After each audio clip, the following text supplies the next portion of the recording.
It is Gamble Pavilion on the campus of the University of Connecticut, where the Huskies look to reestablish some bit of normalcy to their program and to the sport tonight. They'll tip off against Cincinnati about 30 minutes from now. As we welcome you, it is the UConn women's basketball pregame show. I'm Gary Apple, sitting alongside Kara Walters. Going to get to tonight's game in just a little bit, but going to begin by focusing on UConn and Kobe Bryant and his daughter and what they meant to the Connecticut program. And there was a deep bond, Kara, that had been established there. Put it into context for us. It's huge loss, obviously, for the sport of basketball, for the sport of women's basketball, and especially the University of Connecticut. I don't think people realized what was kind of happening there. It wasn't just Kobe Bryant for show going to UConn games. It was, he started the second chapter of his life. That was all about his kids, and it wasn't about Kobe the player anymore. It was about Kobe the dad. And Gigi was hell-bent on going to UConn. That is a quote from Kobe, and she just loved it. So she went to the games, and you had people like Brianna Stewart and that met Gigi and were important in her life, and because she wanted to go there. But Kobe called Brianna Stewart when she tore her ACL. Kobe called Katie Lou Samuelson and said, let's look at game tape after they lost at the Final Four. So Kobe Bryant wasn't just a player that was kind of for show around women's basketball. He was huge to the program, good friends with Gino Auriemma, and it's affecting the whole UConn family. It's affected the universe. Yes. I mean, there have been 9 lives that were lost in that tragic accident on Sunday morning out in Calabasas, California. But as you said, it was this interest that he had taken in UConn and the interest that he had taken really in the women's game here in this second chapter of his life. Yeah, it just huge. And he wanted to show his daughter how important the game was. He was such a good dad. Somebody asked him, what's the hardest part about coaching your daughter? And he said, making sure that that she knows how much I love her. When she steps off of a basketball court. So it was more than basketball. It was bigger than that. And he's been such an advocate for the women's game. It's such a shame to lose someone like that, who just loves the sport. And he said, you know what, it's not women's basketball, men's basketball, it's just basketball players. And he really did a good job being that advocate. And he's going to be missed greatly, because it was only the beginning. Because as Gigi got older and she was wanting to play basketball at Connecticut, he was just more and more around women's basketball. And I mean, what can you say? Maybe because of the growth of women's basketball, maybe one of his counterparts will kind of step up. And knowing how important it was to Kobe to be involved with women's sports, maybe you'll see that kind of trend coming, where other NBA players kind of make women's basketball the regular. It's not just women's basketball, it's basketball. Let's welcome Maria Marino into the conversation right now. She joins us from Storrs, Connecticut. Maria, how has this UConn team gone about coping with the loss of Kobe and his daughter? Well, I asked the veterans on the team about that, Crystal Dangerfield and Megan Walker, and Crystal said that it still just doesn't make sense. At first, there was a lot of talk among her and her teammates about what happened, but she said now they're more just dealing with it internally. As for Megan, she said she's basically pretending like things are normal, but there are definitely moments when reality sets in. She actually said that Monday was a hard day until shoot-around, because the 2009-2010 championship team came, and she said that really lifted the team out of a bad headspace. Now, with emotions on high as they were, the team canceled its usual media availability yesterday. So the last time that Coach Auriemma spoke about all of this was Monday night, and of course he was asked about Gianna Bryant, who loved UConn. You know the old saying, she was like a little kid looking up at our players, you know, and you could just see the look in her eyes, like she was so excited. You know, now imagine the absurdity of that, you know, your father's Kobe Bryant, and the most excited you've been in a long time is being around college women's basketball players. But that's what it meant to her. You know, that was what she aspired to be. of course, the players are having to keep moving forward, and Crystal recognized that tonight begins a string of very important games, so she really wants to come out and have high energy. And Megan added something I thought was interesting. She really wants to avoid being on social media too much, because she said that it can bring up too many tough reminders, and that makes it even harder to do what they do. Oh, gosh. Marie, we thank you. I feel the same way. I have not wanted to go on social media over the last few days, because every time you see it, you're reminded of this awful story. And, gosh, that commentary that Elle Duncan on ESPN did, being a girl dad. Yeah, and listen, love that. we've both got girls, right? I mean, that just struck such a chord. I mean, it really, the whole story has cut very deep, and certainly the case with the UConn program as well. Yeah, and reporter asked him once, oh, are you bummed out you have girls and you don't have a boy to carry on your legacy? And he got mad at that comment, and he said, first of all, I have my own legacy, and second of all, you know, Gigi said, I got this. I can carry on a legacy. Right. So he said he would have 5 more girls if he could, and it's trending, girl dad. Girl dad. You're a girl dad. I am, listen, greatest thing in my life. When I became a girl dad, it changed me forever. So let's move forward here. UConn coming off their exhibition loss to the U.S. national team on Monday night, 79-64. Megan Walker led everybody in the game. She had 22 points, also 7 rebounds, made 9 of her 16 shots in that game. She played very well. So it was a loss, but again, this was the best women's basketball team in the world that they took on in that game on Monday. What did you take out of that game from a UConn standpoint? Well, I'm not taking anything away from UConn, but that is not the Olympic team yet. They only had 1 practice. So let's go with the best players in the world, Thank you. So some of the best players. Good measuring stick, I would say. I think a great game for Gino Auriemma to have. I've personally been on both ends of that. I've played against the national team, and I was on the national team playing against college kids. So I kind of felt for them, because you can see the first few minutes, they were like, oh my God, what are we doing? Like, why are we here? And then once they took a deep breath and realized we're playing basketball, it doesn't matter who we're playing against, I thought they relaxed and did a terrific job. If you had told me that this UConn team would be tied with the U.S. national team at halftime, I would have said you're crazy. Gino said, I thought it was going to be a shutout when I watched the first few minutes of this game. So good measuring stick. A lot of good things came from it. And once they, got their poise and held it together, they just played basketball. They were right there into the third quarter. Yeah. But you felt, I sort of felt as I was watching, that maybe the physicality was going to catch up to them. And I think in the end, that was what did them in. That's something they're going to have to address as they move forward here. They play Oregon on Monday, right? And then South Carolina coming up as well. Those are 2 physical teams. Yeah, but that's why I think this game was great, especially like Olivia Nelson-Doty getting thrown around. Megan Walker, she had a terrific game with 22 points, but she had to get in the lane, and they had to figure it out. And as I was watching, I was talking to the other alumni that were sitting around us,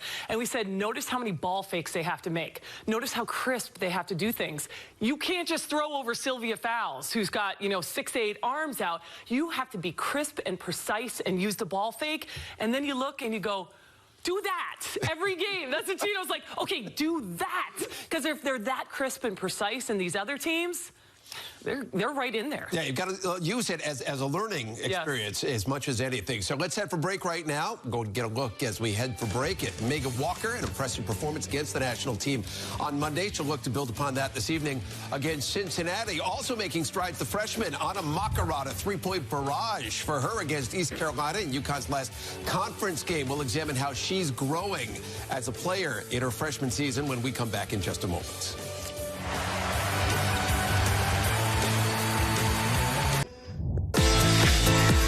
Macarat from the corner. Yes. She loves those corner threes. Macarat knew that was going in the minute it left her hands. Really good offense. Great poise. Beats Macarat. Got another one. Yeah, she's in a groove. You could just tell this kid is playing with so much more confidence these days. Every time she shoots the ball, she knows it's going in. What a sweet stroke it is. Yes, indeed. Anna Makarat beginning to hit her stride. We get a look at the numbers presented by Town Fair Tire. The freshman gaining more confidence every time out. She was 8 of 10 from beyond the arc against East Carolina. And that certainly is something to help her confidence. And we've spoken a lot about Anna Makarat during the course of the season and the evolution we have seen. As you look at her, what's changed about her at the moment? Well, she was like 2 for 19 to start the season. And now she's shooting 50% from three-point land. So she's definitely turned a quarter, and that starts with confidence. I think she's gained Gina Auriemma's trust, and now she's realized, hey, I'm a good player. She was a great player she played professionally in Poland, so she has an idea of how to play this game of basketball. And I think once Gino said, all right, we're not going to focus on your shooting. We're going to focus on doing other things. We play defense here. We rebound. We do that. And I feel like when she started bringing those other parts of her game in, she didn't think and focus so much about shooting. And then all of a sudden it came organically, right? She wasn't forcing it. But that was because she was playing defense. She's a great rebounder, too. Yes. But now she's finding her stroke back, which was something she did very well to start. So now you put those all together, this gives UConn a different dimension, another option. The freshman, Aubrey's playing terrific as well. But now this turns the corner for her, and it turns the corner for Gino having options. And we've seen the fact, listen, she understands the game. She's got a great basketball IQ, a high IQ for the game. But the shoulders are now square on the jump shot. The confidence is really evolving in so many different ways for Anna Makarat. As we head for break right now, go to get another look at Anna. She had 24 points in 26 minutes in the win against East Carolina on Saturday. Back to look at the Huskies play in the paint when Kara and I come right back.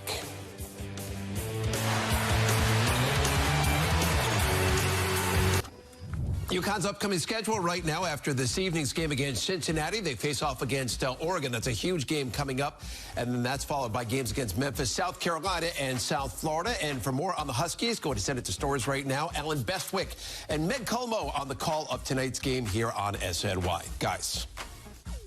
All right, Gary, thanks. So the exhibition against the USA national team on Monday night in Hartford for these Connecticut Huskies. What do you think their takeaway from that was? Gosh, you know, I really think that game did more for this team than any other game that they've played this season, just in the confidence that they earned from playing against the best players in the world, many of whom they know and have heard stories about, but they went out, they started a little shaky. But my goodness, by the end of the game, I know Gina was really proud of the effort. It was to me, it was impressive to watch. They're evolving as the game went on, getting more and more aggressive, more confident, and they ran offense. Yeah, and I thought, too, hearing after the game from some of those whose names are on banners high in the rafters in this building and that was important to keep building that confidence. So building confidence toward a big matchup against number 3 Oregon on Monday night here at Gamble. What do you want to see from the Huskies tonight to let you know they're ready for Monday? Well, first of all, you can't ever overlook an opponent because that's when you get yourself in trouble. Cincinnati is a very tough team. They're aggressive and they play hard, so they're going to be a really interesting matchup. And if the Huskies aren't on their game and if they're looking forward to Monday, this could be a problem. But like anything, and this could be said over the years, they have to worry about themselves, and the opponent is less important because they need to run offense, right? They need to be aggressive on the offensive end of the floor. Obviously, defense, they got to do their thing on that end of the floor. But we've seen them be very stagnant on the offensive end, and if they continue to get better at that and run better offense, they can compete with anybody. And we expect to see a lot of players play in this game tonight to sharpen them up for that big battle on next Monday night, Gary.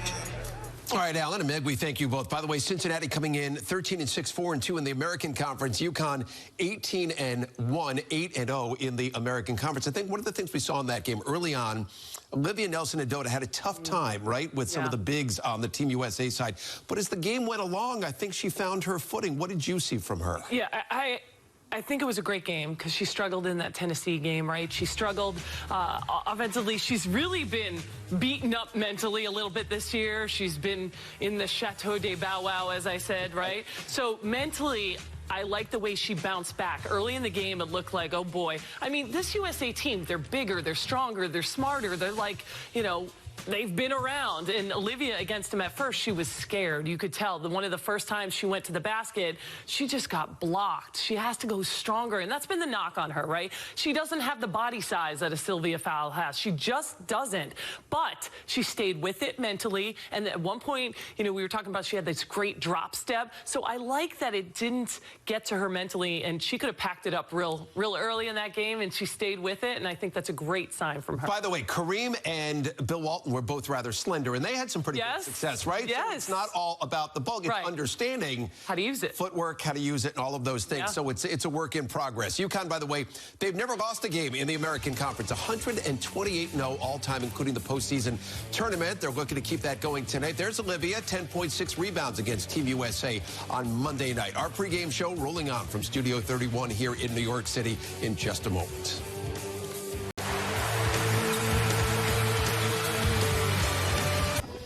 Kristen Williams getting set to go for tonight's matchup with Cincinnati. She had 26 in the win over East Carolina on Saturday. And after the postgame show tonight, don't forget, stick around for the latest episode of the Gino Auriemma Show. Here now, a sneak peek with Maria.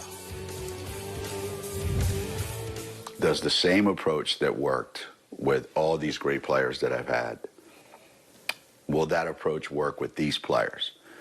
And if you listen to the politically correct and the people who study today's kids, I guess, they would tell you, no, that won't work. What used to work back then won't work today. So how do you get the same exact results that you used to get, which you know is the object? We want to win a championship. So how do you get that desired result with completely different way to go about it? Like, how many different ways are there to go about getting a particular result? You know? And I guess one way is you say, well, it's like drilling for oil, you know? You still have to dig a hole in the ground, and you still have to put something down there, and you got to figure out a way to suck that oil out of the ground. All right, well, we still have to dig that hole, and we still have to get it out of there. But maybe the techniques have evolved of how you get it out of there. Well, that's where us coaches, I think, are struggling, is we never know what the right way is to get it out of them. You know what I was thinking? I was thinking of going back to the old days when we used to practice and shoot around. Drive it, drive it, drive it, cross over. Right there, good, get up, get up, get up, get up. Go, Megan, ah! We're searching and reaching and constantly trying to figure it out. And in the end, you know what, I decided that I can't change. I can adapt, but I can't change. And it's a lot easier for you to change to accommodate me than it is for me to try to accommodate 12 players. As only Gino can put it right, you know who does sort of practice and shoot around is the men's coach at UConn, Danny Hurley. It's an intense shoot-around practice they go through. And again, don't forget the Gino Auriemma Show coming up tonight, immediately following our post-game coverage, following UConn and Cincinnati. So he says he can't change, but he can adapt. You get a kick out. I just love it. I love it. I love it because he's right. I've told him you've gotten soft. We used to have 6 a.m. workouts. We used to have the Breakfast Club where we'd run our mile time all the time. I used to get kicked out once a week from practice. Nobody gets kicked out anymore because he's afraid. He doesn't want to hurt anyone's feelings. But he's realized, like, when you go to UConn, Gary, you know what you're signing up for, right? It's like the Army. If you want to be good, you buy into a culture like Gino Auriemma. So you can't be soft. You have to be mentally tough because he'll get the most out of you didn't even know you had in you. What are you saying? You want me on that wall? You need me on that wall? Yeah. I think that was the Marines, though, not the Army. So we close in on game time in stores. UConn, their last conference win was on Saturday against East Carolina to the tune of 98-42. They look for similar results tonight. Kara with what to watch for when we come back in a moment. Here we go. Starting lineup for UConn. No change here. It's Dangerfield and Kristen Williams, Megan Walker, Olivia Nelson-Adota, and Kyla Irwin back in there for Gino Auriemma's team. This is not a bad Cincinnati team. Again, 4-2 in the conference, 13-6 overall. Will be a test for UConn tonight. What do you watch for, Kara? A lot of things, obviously building on seeing if Macarat can be consistent and Aubrey can be consistent turning the quarter, but I also think defense is a big part of this game. This is a good team. Their assist-to-turnover ratio is pretty good. They take care of the basketball. Now, they do have the leading scorer in the conference with Thomas, so I'm curious to see, are they going to throw a lot at her to stop her? Because you don't want to look ahead, but around the corner is Sabrina Ionescu from Oregon. Oh, yes. And that's going to be like, let's throw everything at her to try to stop her. So maybe defensively, they'll do things a little different to start like practicing that. Yes. So I think their defense tonight is big, and as we know, their defense leads to offense. So hoping that they'll get that offense out of that. But I think building on the confidence that they're getting, you don't want to see these ups and downs. So tonight, building again. Always talk about the fact when you've got a game like Oregon coming up on Monday, don't look forward. Yes. Right? I mean, is that tougher than it seems, or? It is. Yeah. It is. But this is a team that'll get you. All right, so Kara and I go to see you back at the half, enjoying number 4 UConn and Cincinnati here on SNY, off to Storrs, Connecticut, right now.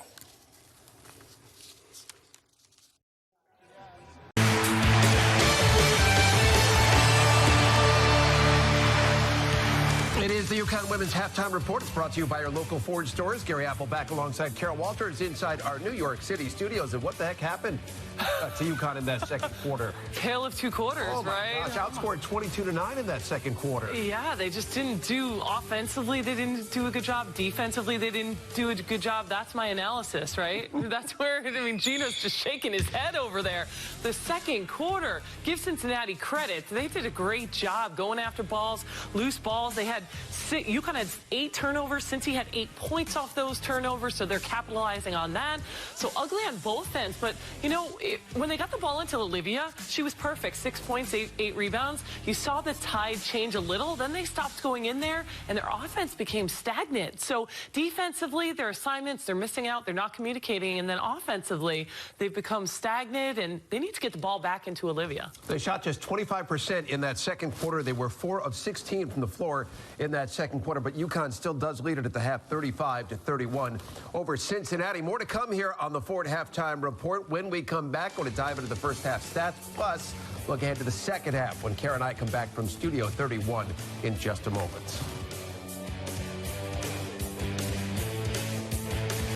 First half stats, they are presented by your local Ford stores. And the one number that really jumps out for Connecticut, just 18% from downtown. They're just 2 of 11 from beyond the arc. And Kristen Williams really struggling. She did not make a shot from beyond the arc. Look ahead to the second half when we come back in just a moment. Gary Apple back alongside Carol Walters. Here we go. First half category leaders presented by our local Ford stores. Megan Walker leads UConn. She's got 13 points. Olivia Nelson-Adota, the leading rebounder in the game so far. As we head back to stores right now, Maria Marino standing by with a very special guest presented by UConn Health.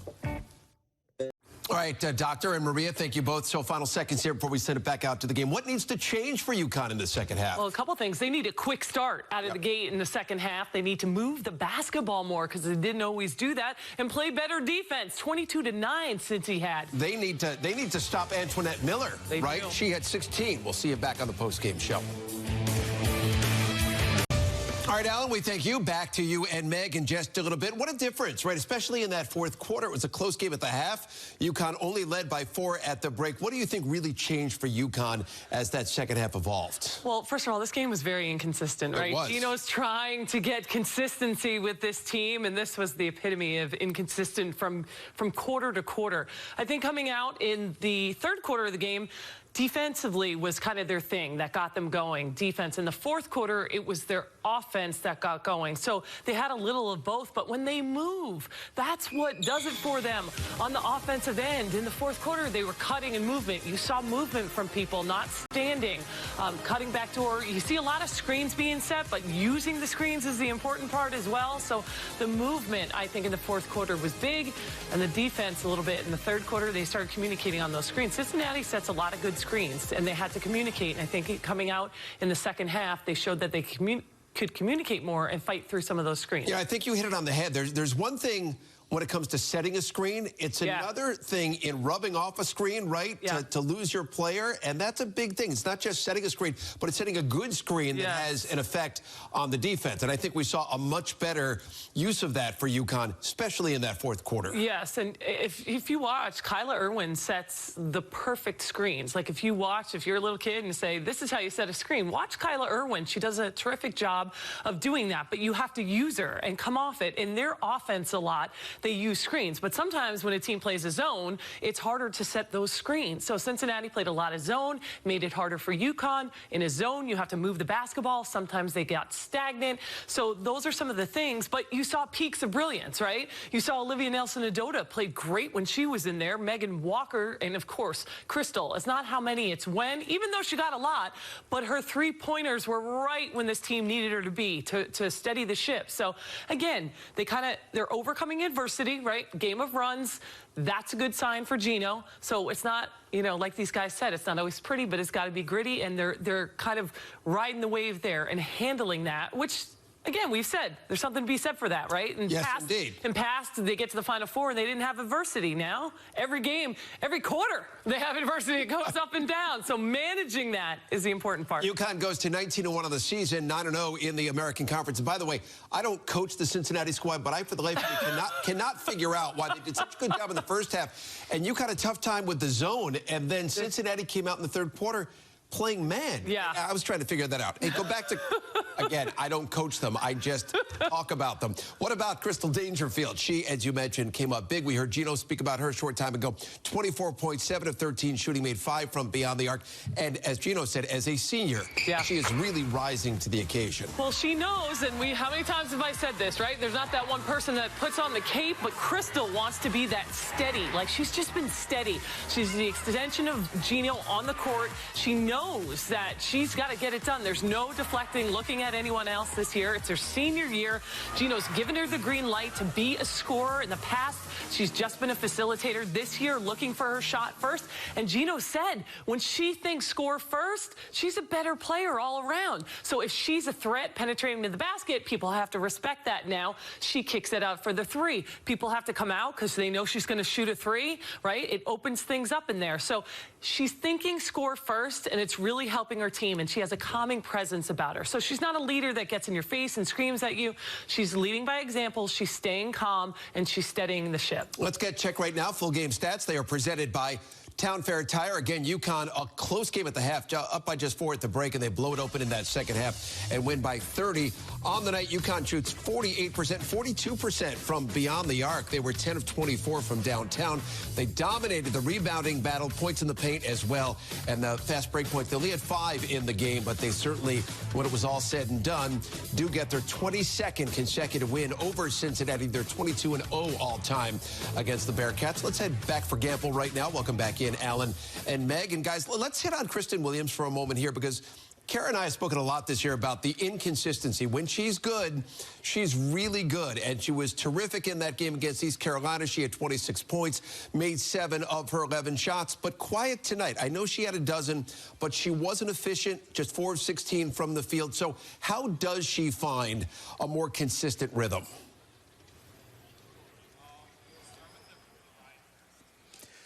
I think part of the inconsistency for Kristen is who's guarding her and how good a job they're doing it sometimes. And then, reading and reacting to what she's seeing.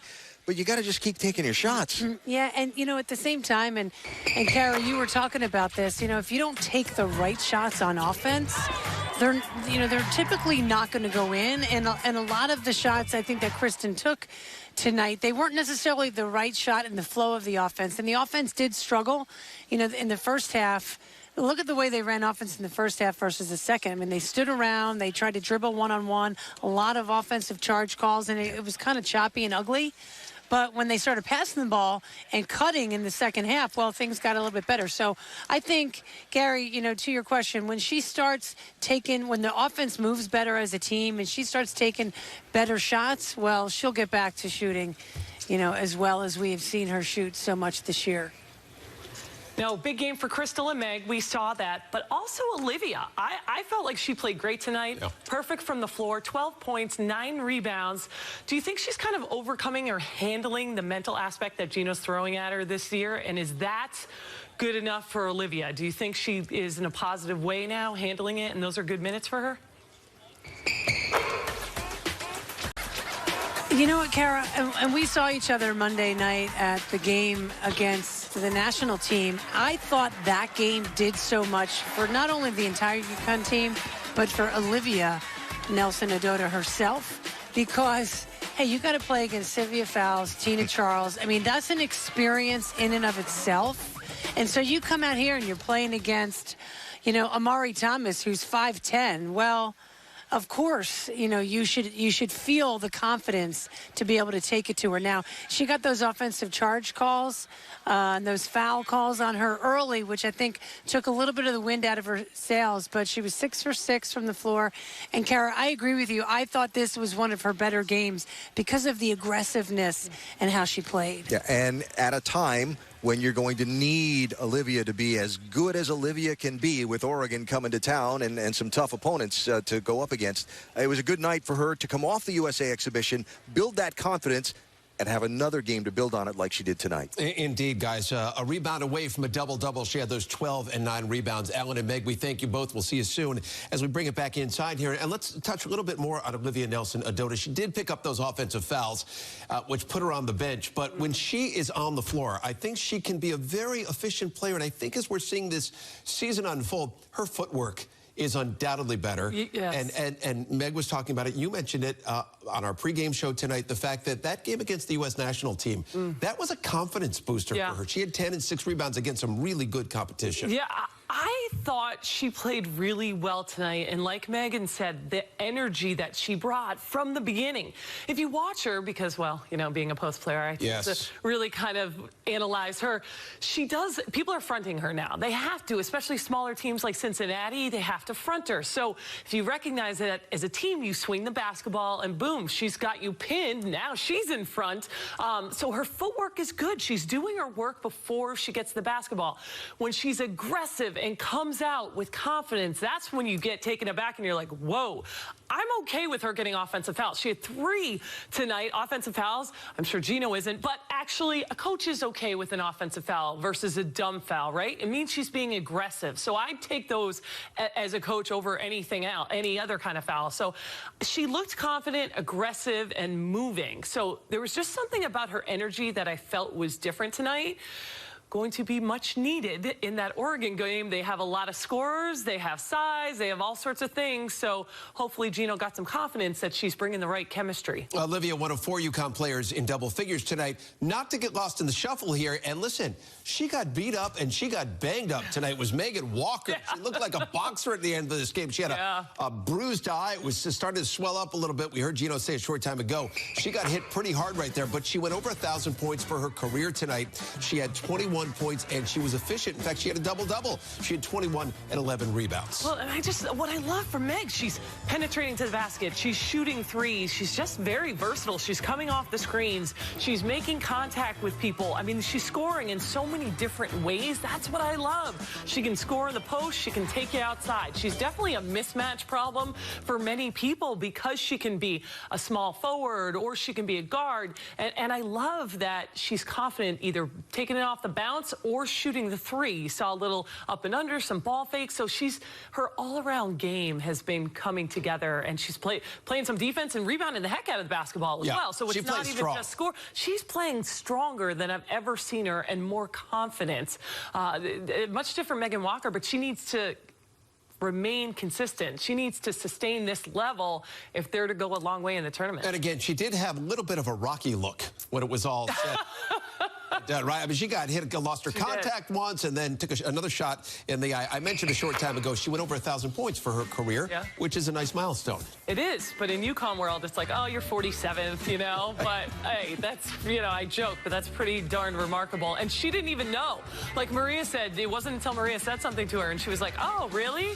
But that is definitely a milestone that should be celebrated. But I know as a player, you're like, oh, great. You know, they don't mean anything now. Someday when you're older, you'll look back and say, oh, I was pretty good. But now it's all about let's play really well because we have some good games coming up. Anna Macarat has been somebody we've spoken so much about, and she had such a strong game against East Carolina. She had 24 points, made all of her, made eight three-pointers in that game. We've talked about her maturation. And then she has a night like tonight where she doesn't score. She was 0 for 5 from the field. She didn't make a shot from beyond the arc. And I'm trying to figure out, as I asked Ellen and Meg about Kristen Williams and finding consistency. And I know with a freshman, sometimes you just scratch your head. But what did you make of her performance tonight and the fact that she took a little bit of a step back? Well, and I think some of the shot, like the decision-making. Now, you and I have said she does have a basketball IQ. Very high. A very high basketball IQ. She passes the ball extremely well, too. She finds people.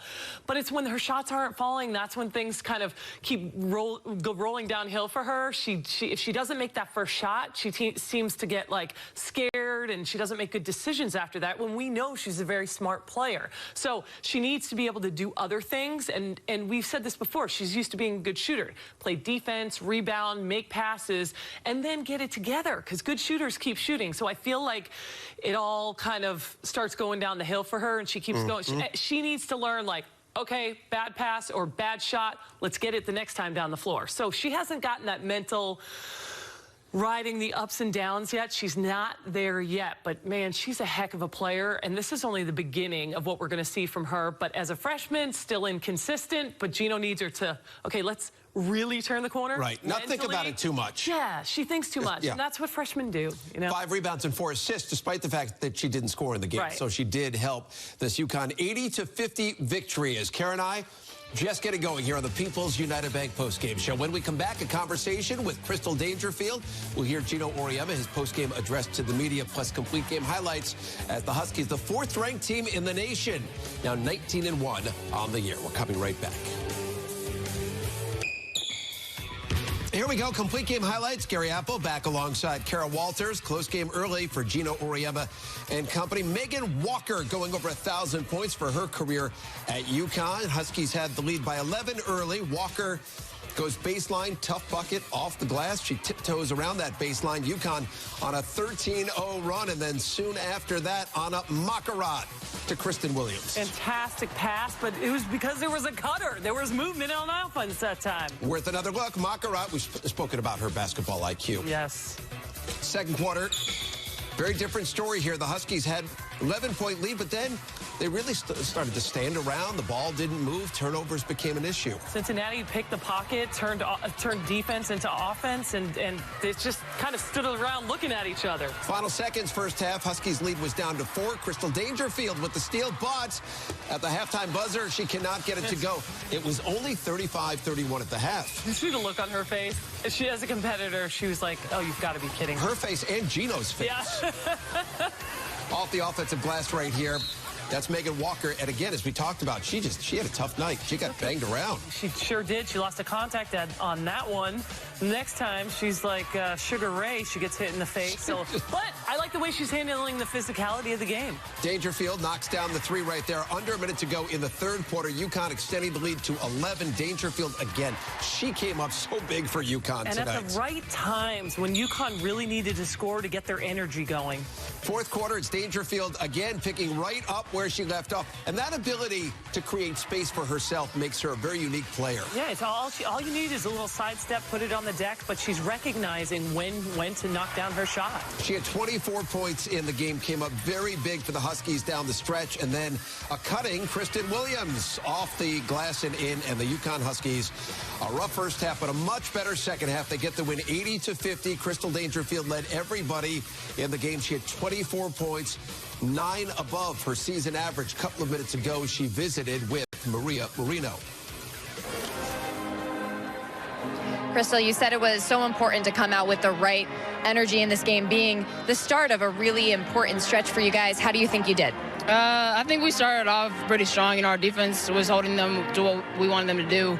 And in the second quarter, we kind of let up on that. I think it was a 22-9 quarter, and that's something that we can't have moving forward. Well, when things got tight, that's when you shined. What do you think during those moments? Just to be aggressive, not to go back on your heels. I think we were only up 6 with like halfway into the third quarter, and that's when you have to put your foot on the gas because you have to stretch out your lead. Based on what happened tonight, where do you think you need to improve? When teams zone us, understanding that we still have to move, it can't just be pass, catch, stare at somebody, wait for them to make a move. Just move after you pass and take what the defense give you. They were leaving gaps open. We have to be able to read those and take advantage. All right, and you have another big game Monday against Oregon. Any thoughts on that yet?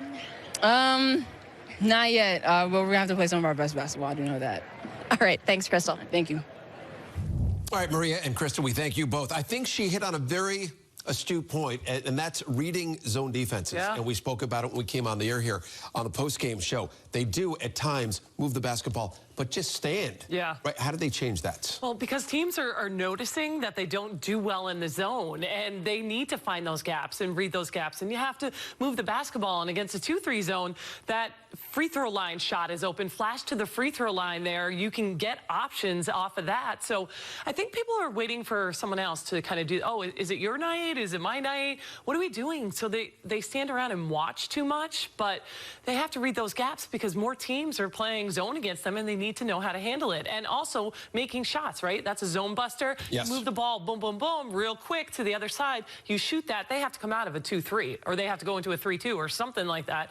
So they have to make better decisions and knock down more shots. And UConn shot it really well in the fourth quarter. They were 9 of 14, 64% from the field in that fourth quarter, and 5 of 6 from beyond the three-point arc. So that changed the game as UConn goes on to the 30-point victory. And Kara and I, we've got more to come here from Studio 31 in New York City. We'll hear from the Hall of Fame head coach when we come back in just a moment. And again, we've heard it alluded to many times. UConn going to take on number 3 Oregon on Monday. We'll look ahead to that game when we come back in just a moment. It is Player of the Game presented by Town Fair Tire. It's without question Crystal Dangerfield for UConn, coming up very big in that second half. She led the way for the Huskies. She had 24 points and had 5 assists to go along with it. Along with the steal, short time ago, the Hall of Fame head coach Gino Auriemma addressing the media. Let's listen in right now. Gino, it seems kind of strange from us watching. You get outscored by 13 in the second quarter and won by 30, especially since in the second quarter it didn't look like you had a whole lot of energy. So where did the energy and life come from, and how did you see it? Well, you know, in the first quarter, you know, the ball's moving pretty well. We're cutting pretty well. You know, our defense is pretty good. And, you know, maybe in the second quarter it just caught up to us, you know. Like I've said this before, it's a tiring stretch that we're in. It's been pretty grueling. And maybe it just caught up to us a little bit. And we needed to get our second wind at halftime, you know. That's the best way I can describe it. I'm sure there's a whole bunch of other reasons, but I don't want to get into all that. But I think that's about as good a reason as I can come up with. Hey, you know, what can I say? It's the best I can do for you. Olivia looked pretty strong, even to start, just more aggressive going up. She finished 6 for 6, and despite the foul trouble, still looked like put together a good performance. Yeah, we try to make more of a concerted effort to get her deeper into the lane, you know, and she worked a little bit harder at getting her work done before the ball comes in, you know. So all she had to do was catch it. And then we threw a couple really good passes into her. You know, Liv just has to stay away from those dumb fouls, you know, that get her on the bench. You know, it's way better for us if she's in the game than if she's not in the game. So, you know, it was really encouraging for her to play the way she played. You know, she got a lot done. And, again, you know, you keep looking for these signs that there's progress being made, and tonight was another one. You mentioned that grueling stretch, and then with the week you guys have had, how do you think the team is doing, and just in general, just a state of kind of mental tiredness? Yeah, you get tired. I mean,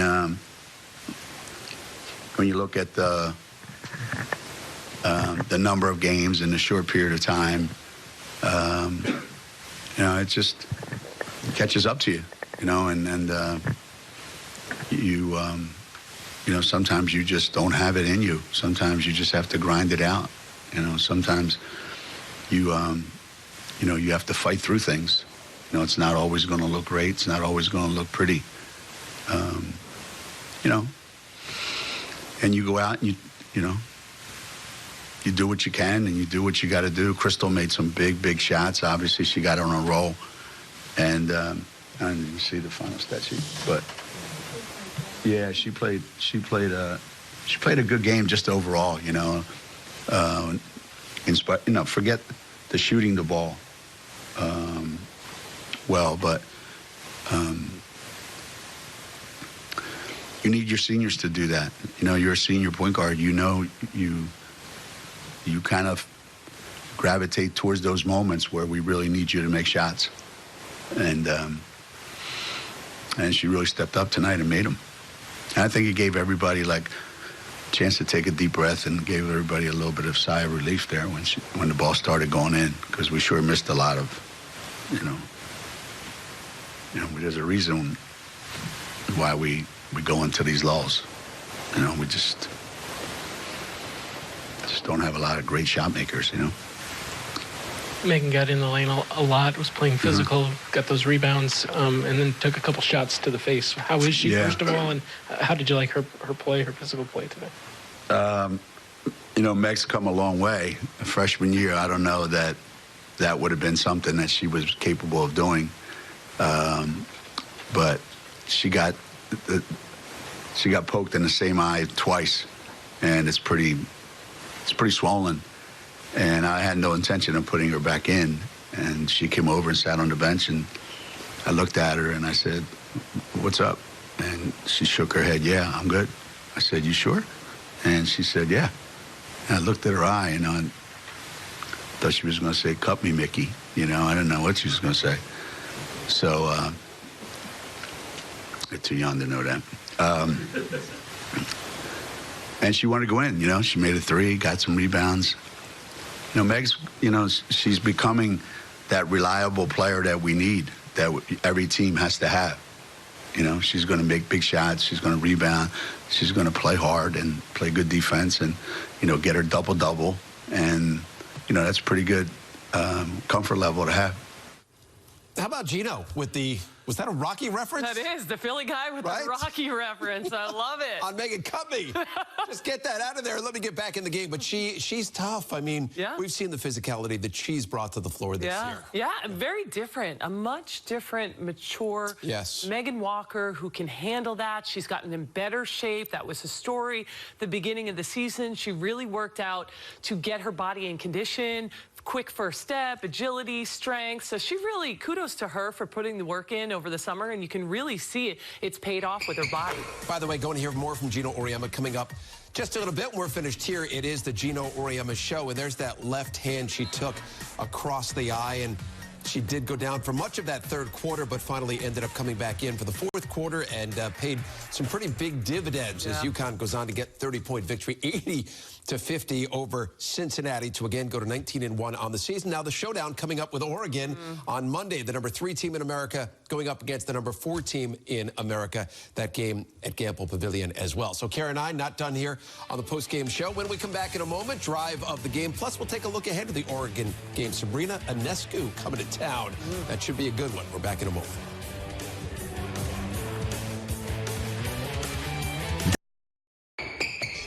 Gary Apple back alongside Kara Walters. Here we go. Drive of the game. Megan Walker to a cutting Kristen Williams. That is unselfish right there as we watch it again. Easy bucket by the Huskies. Williams had a dozen in the game. It is your drive of the game.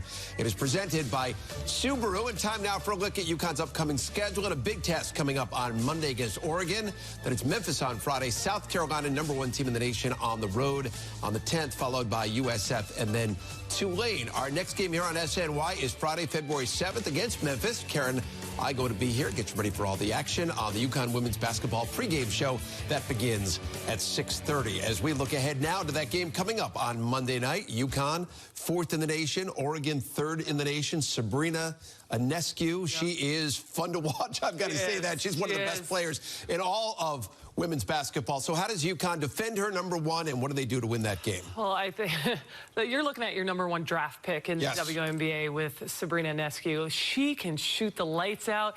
Like we were talking early, Gary, you said throw every junk defense at her that you possibly can. The problem with that is they have 4 double-figure scorers. They have big men in the post, 6'4". You're going to have big. You're going to have athletic. You're going to have shooters. This is a team that beat the U.S. national team, okay? So there are no slouches over there. I think it's going to be a tough game because UConn has to guard the inside and the outside. There's no way, there's no place that you look that goes, let's sag off of them. So how are they going to handle that challenge? Sabrina, is it going to be Crystal?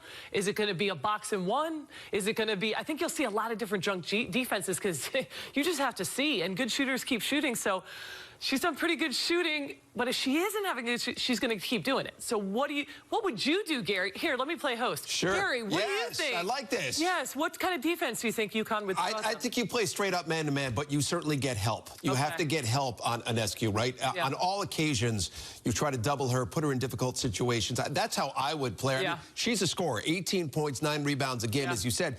Probably the best college player in America. You've got to make her life very difficult. Maybe you pick her up a little bit in the backcourt. Maybe you just make her work a little bit harder and tire her out. But I think you've got to pay a lot. Listen, I'm not, as I said earlier, I'm not Gino. I'm not a college basketball coach. But I do think you've got to hound her and make her work really hard. Because not only is she a good scorer, she passes the ball extremely well. So she's a facilitator as well. She just passed Gary Payton in the Pac-12 as the best assist leader, men or women. So not only can she shoot, but she dishes the ball. So that makes you a lot of good shooters, they don't pass the ball. She does both. So you kind of have to pick your poison against this group and hope it pays off if you're a betting person. But I would bet cover her. But Ruthie inside at 6'4", that's going to be a problem for Olivia Nelson-Ododa as well. So it should be a fun game to watch on Monday. And then the following Monday, we're right back with a fun game. South Carolina coming up, and they're big too. So Olivia Nelson-Ododa, she's got her work cut out for her. It's certainly an important stretch here. We'll find a lot out about this UConn team. By the way, Oregon 17-2 on the season. So that's going to wrap up our post-game coverage here on SNY. For Carol Walters, I'm Gary Apple. We thank you for joining us. The Gino Auriemma Show on the way in a matter of moments. But first, the sights and sounds of UConn's win tonight over Cincinnati.